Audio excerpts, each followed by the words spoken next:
Heart check, heart check. You say you want peace, but are you looking for it in the wrong places? Because not all peace is real peace. Hindi lahat ng kapayapaan na hinahanap mo ay totoo. In today's gospel, Jesus Christ says, "Peace I leave with you, my peace I give to you. Not as the world gives do I give it to you." And then he says, "Do not let your hearts be troubled or afraid." So let's be honest. We chase peace in so many ways. Success, money, comfort, relationships. Pero bakit ganon? Why is it? Kahit nakuha mo na, hindi ka pa rin mapalagay.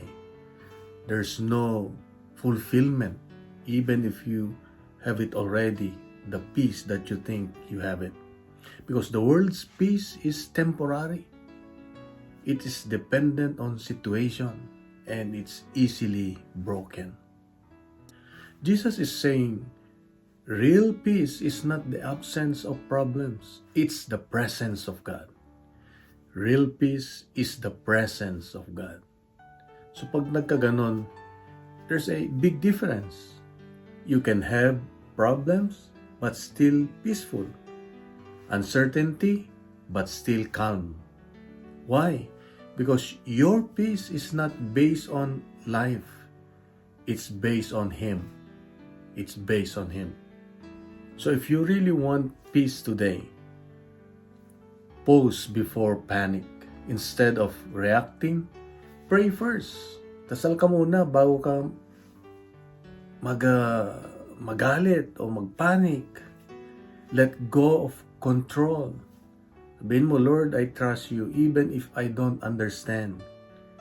So you need to guard your mind. Less negativity, less overthinking. Huwag ka masyadong mag-isip ng kung ano-ano. Kailangan protektan mo yung iniisip. And stay connected to God. Even 5 minutes of quiet prayer matters. Hindi kailangang perfecto. Peace grows in small, daily surrender. Daily surrender to God. Here's the truth. The world offers comfort, but Jesus offers peace.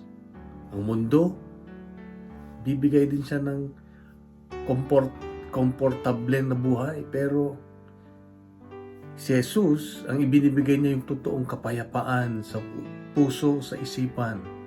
And they are not the same. So today, ask yourself, am I chasing temporary comfort or receiving real peace? Real peace. So let's pray. Lord Jesus, give me your peace, not the kind the world gives, but the kind that stays even in the middle of my struggles. Teach me to trust you more than my fears. All this I ask in Jesus' name. Amen. Father, Son, the Holy Spirit. Amen. May I ask to please share this gospel reflection to your friends, relatives, and the community.